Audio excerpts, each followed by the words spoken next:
Stories of science in Islamic past के इस episode में आज जिस शख्सियत पर या शख्सियत के बारे में हम आज कुछ इंफॉर्मेशन आपको प्रोवाइड कर रहे हैं वो आलम इस्लाम की बल्कि दुनिया की तारीख़ में बहुत बड़ा मुकाम रखती है।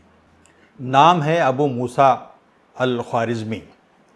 ये 9वीं सदी के एक मैथमेटिशियन है। 9वीं सदी की इब्तदाई हिस्से में यानी फ़र्स्ट हाफ में समझ लीजिए। और इनका वैसे इनका वतन ईरान का एक इलाका ख्वारिज़्म है, लेकिन ये आ बसे थे बगदाद में। और बगदाद में जो मामून और हारून रशीद मामून के ज़माने में जो बैतुल हिकमा कायम हुआ था उससे ये मुंसलिक थे। तो इनका एक मैं किताब में एक कोटेशन मैं आपको पढ़ के सुनाता हूँ, उससे अंदाज़ा होगा कि किस नौइयत का काम इन्होंने किया है। मान लें, मैं उसका तर्जुमा पेश कर रहा हूँ। मान लें कि एक शख्स अपनी बीमारी में 2 ग़ुलामों को आज़ाद करता है। एक की कीमत 300 दरहम है और दूसरे की 500 दरहम। जिसकी कीमत 300 दरहम है उसका इंतकाल हो जाता है, वो एक बेटी छोड़ता है। इसी तरह मालिक का भी इंतकाल हो जाता है, उसकी भी वारिस एक बेटी है। ग़ुलाम के पास 400 दिरहम बचे हैं, हर एक को कितनी रकम मिलेगी? ये सवाल कुछ इस तरह का है जैसे हम लोग जब हाई स्कूल में थे उस वक्त अलजबरे के सवाल में जो डिस्क्रिप्टिव क्वेश्चंस हुआ करते थे, कुछ उस तरह का ये सवाल है। और वाक़तन ये बात है कि अल ख्वारिज़मी मशहूर है अलजबरा के फाउंडर की हैसियत से। तो मैंने ये सवाल इसलिए आपके सामने पेश किया कि इस नौइयत के सवालात, और शायद ये सवाल भी उस वक्त बैतुल हिकमा में आया था और मामून ने इसको फॉरवर्ड किया था कि इस तरह के सवालात जो आएँ उनको हल करें। ये ख्वारिज़मी एक मशहूर मैथमेटिशियन थे, वो एक सूटेबल आदमी थे, उनको ये पेश किया गया कि इस तरह की नौइयत के सवालात आएंगे, मसाइल आएंगे, इनको हल करने का एक तरीका डेवलप करना चाहिए आपको। उन्होंने ये ज़िम्मेदारी अपने सुपुर्द ली और उन्होंने ये काम किया। उन्होंने एक किताब लिखी, उस किताब का नाम था अल किताबुल मुख्तसर फ़ी हिसाबिल अलजब्र वल मुकाबला। तो ये अलजब्र और मुकाबला जो है इसी से अलजब्र निकला और बाद में वह अलजबरा हो गया। तो ये दो, इसमें जो अलजब्र और 2 जो इस्लाहें हैं यानी मुकाबला, यही इसकी की इस्लाहें हैं। और सही बात यह है कि ये उस वक्त की मैथमेटिक का एक हिस्सा है जो अरिथमेटिक और ज्योमेट्री के शक्ल में उस वक्त मौजूद थी और उसी पस मंज़र में इन्होंने डेवलप किया था। अब आप अगर देखें तो इसमें 2 अल्फाज बहुत अहम हैं, जैसे कि मैंने अर्ज़ किया, एक जब्र और एक अलजब्र और एक अल मुकाबला, जब्र और मुकाबला। तो जब्र के मानी है तकमील करना, रेस्टोरेशन करना। और मैथमेटिक में इसको कुछ इस तरह समझें कि ये एक गोया कोई इक्वेशन है जिसमें एक तरफ से दूसरी तरफ कुछ अददों को, कुछ नंबरों को ले जाना होता है। एक तरफ अगर वो नेगेटिव हैं तो दूसरी तरफ वो ले जाया जाए तो वो पॉजिटिव हो जाएंगे। मिसाल के तौर पर एक छोटी सी इक्वेशन मैं आपको पढ़ देता हूँ। 5x - 2 = 8। इसको जब अलजब्र का जो फंक्शन है वो किया जाएगा तो 5x = 8 + 2 यानी 10। 5x = 10, then obviously x = 5। तो ये जब्र का काम हुआ, यानी एक चीज़ को जिसके साइन नेगेटिव थे उठा के दूसरी तरफ ले जाया गया, उसको पॉजिटिव बनाया गया। ये काम हुआ अलजब्र का। अब दूसरा काम है अल मुकाबला। तो मुकाबला, जब मुकाबला का लफ्ज़ इस्तेमाल होगा इसका मतलब ये कि इक्वेट करना, बराबर कर देना। दूसरे अल्फाज में इसका मतलब ये हुआ कि इक्वेशन को बैलेंस कर देना। तो इसमें मैं आपको सामने एक इक्वेशन पढ़ देता हूँ, आपको सामने स्क्रीन पर भी आ जाएगी। 3x + 1 = y + 1। तो इसको जब हम मुकाबले का काम करेंगे तो इसमें ऐसा करेंगे, 3x = फिर वही काम जो पहले बताया था, जो +1 है इसको इक्वल टू दूसरे ले जाया जाए, y + 1 - 1 यानी 3x = y। तो यहाँ पे 2 चीज़ें मुकाबले पे आ गई, रूबरू हो गई दूसरे के, 3x = y। तो ये 2 काम होते हैं इस मजमून के अंदर, ये इस तकनीक के अंदर। तो बेसिकली इस अल ख्वारिज़मी ने कुछ इस तरह के उसूल अखज़ किए, उसूल बताए और ये बताया कि इस तरह के काम, एक टेक्निक बताई कि इस तरह के जब कोई कैलकुलेशन करना हो तो हमें क्या करना चाहिए। तो ये किताब ऐसा लगता है देख के कि ये किस्म की मैनुअल है, कुछ मसाइल आए हैं सामने, उनको हल करने के लिए एक तरीका बताया गया है। और वो मसाइल कैसे हैं? मिसाल के तौर पर मसाइल ये हैं कि जैसे ज़मीनों की तकसीम है या जायदादों की तकसीम है, पैसे की तकसीम है, वगैरह वगैरह। कॉम्प्लेक्स हैं चीज़ें, बड़ी कॉम्प्लेक्स हैं। यानी जाने कितना कितना यानी एक जो इनहेरिटेंस है, जाने कितने मुख्तलिफ रिश्तेदारों में तकसीम होनी है, उस काम को करने के लिए एक बहुत कॉम्प्लेक्स किस्म की मैथमेटिकल कैलकुलेशन की ज़रूरत होती है। तो लगता ये है कि ये किताब जो है उस बेसिकली उस पर्पस को सर्व करने के लिए ये गोया तैयार की गई है। ये किताब बुनियादी तौर पर 2 हिस्सों पर मुश्तमिल है। एक हिस्से का ताल्लुक उसूलों का एक्सप्लेनेशन है, यानी क्या ज़ाब्ते हैं, क्या उसूल हैं, क्या स्टेप्स ले जाएंगे इसके अंदर, उन स्टेप्स का बयान है।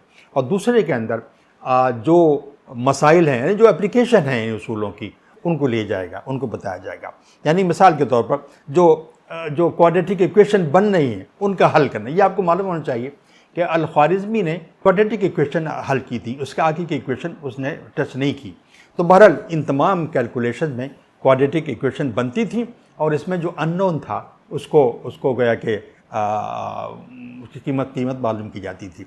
तो इस तरह से हम देखें, अल-ख्वारिज़मी ने 3 तरह की क्वांटिटीज़ को डिफ़ाइन किया है। एक क्वांटिटी वो है जो कि अननोन है, जिसकी कीमत आपको नहीं मालूम, उसको उसने शय कहा। शय, शीन ये और उसके ऊपर हमज़ा। शय मीन चीज़, थिंग, यानी इसको स्पेसिफाई नहीं किया बल्कि जनरलाइज किया। दूसरी चीज़ है शय का स्क्वायर, उसको कहा माल, मीम अलिफ उसके ऊपर खड़ा अलिफ लाम, माल। तो ये उसका गोया स्क्वायर, अगर अननोन जो है वो x है तो x का स्क्वायर, x स्क्वायर। और तीसरी क्वांटिटी है कोई नंबर, एनी नंबर, अदद, कोई नंबर, 3, 4 जो भी नंबर हो उस तरह से। तो ये इस तरह से उसने ये इस किताब के अंदर पूरा डेवलप करके बताया है और दिखाया है कि कैसे काम है, यानी x स्क्वायर और कोई नंबर। तो असल में वो बताना ही चाहता है कि ये 3 तरह की क्वांटिटीज़, इनको ये मुमकिन है कि इनको इस तरह से मैनिपुलेट किया जाए, इन 3 क्वांटिटीज़ को इस तरह से मैनिपुलेट किया जाए कि अल्टीमेटली हम अननोन की कीमत मालूम कर लें। यानी जो चीज़ मालूम करना चाहते हैं वो हमको मालूम हो जाए। यानी जैसे इक्वेशन है तो इक्वेशन के अंदर अगर x अननोन है तो s की कीमत मालूम की जा सके।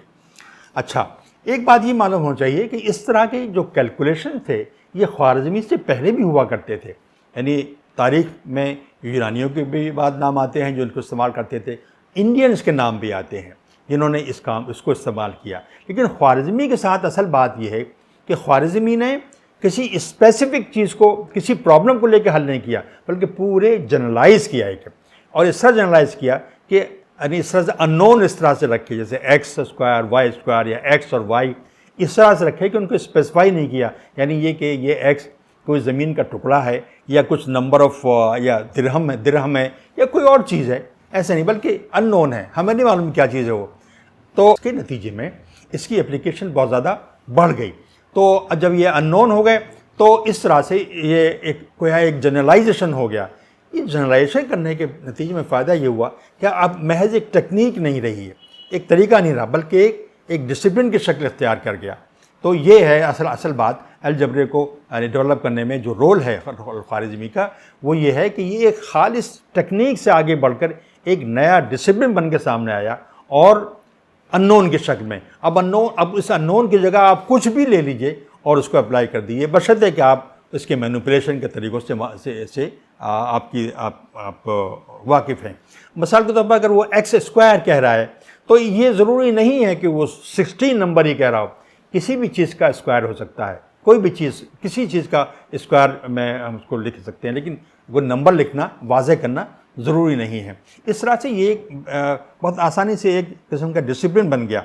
अब ख्वारिज़मी ने जो मैंने जैसा कि पहले भी अर्ज़ किया, जो अल्फाज इस्तेमाल किए हैं, असल में उस ज़माने में ये जो सवालात लिखे जाते थे, जो इक्वेशन लिखी जाती थी, वो सिम्बल्स में नहीं लिखी जाती थी, बल्कि उसे लिखते थे वो वर्ड्स के अंदर, अल्फाज में लिखते थे। मिसाल के तौर पर अगर ये अगर लिखना हो जैसे 3x square plus 5x is equal to 22, तो अल्फाज में ख्वारिज़मी के तर्ज पर ये लिखा जाएगा,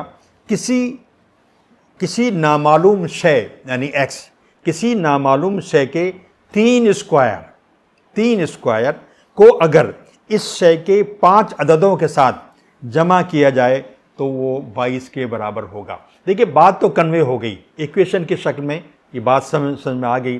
किसी शय के 3 स्क्वायर 3x² को अगर जमा किए जाए उस अदद, उस नंबर के या उस नामालूम शय के 5 अदद के साथ, तो जो चीज़ इनका जो जमा होगा, इनका जो प्लस करके आएगा वो 22 होगा। सिंपल सी इक्वेशन बन गई। तो इस तरह से उसने अल्फाज में लिखा। उस वक्त तक नोटेशन, उस वक्त तक के सिम्बल्स ईजाद नहीं हुए थे। बाज़ अक़वाम में जैसे मिसाल के तौर पर यूनान के लोगों ने सिम्बल अख्तियार किए थे, लेकिन बहुत उनको समझना बड़ा मुश्किल काम था। ये बहुत से ऑथर्स ने लिखा है तो उसको समझा नहीं जा सकता था, लेकिन इन्होंने जब लैंग्वेज में लिखा, टेक्स्ट में लिखा, तो उसको समझने में कोई दिक्कत नहीं थी। बस फ़र्क ये था कि ये उनकी पूरी जो एक इक्वेशन थी, जो अल्फाज में लिख रहे थे, वो अगर हमारे आज के आधा पेज घेरेगी एक इक्वेशन, तो अब जब सिंबल इस्तेमाल होने लगे तो वो फिर 1 लाइन या 2 लाइन में आ सकती थी। ये फ़र्क पड़ा, लेकिन कम्युनिकेशन में कोई गलती नहीं होती थी। ये जो सिंबल इस्तेमाल होने शुरू हुए, ये समझिए कि 1693 में इस्तेमाल हुए, यानी तकरीबन ख्वारिज़मी के ये डिसिप्लिन डेवलप करने के तकरीबन 1000 साल के बाद। और जिस आदमी ने पहली बार इस्तेमाल किया वो जॉन विलिस थे।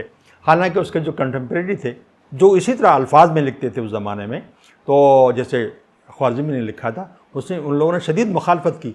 मसलन एक मशहूर फ़िलासफ़र है टॉमस हॉब्स, बहुत मशहूर फ़िलासफ़र है, तो टॉमस हॉब्स ने इसकी मुखालफत की, वो अपनी तरफ पे लिखता रहा। लेकिन अल्टीमेटली ये हुआ कि ये सिंबल ज़्यादा मुस्तमिल हो गए और अब इक्वेशन जो है हम x² + y² + z² इस शक्ल में इक्वेशन हम आमतौर पे लिखते हैं।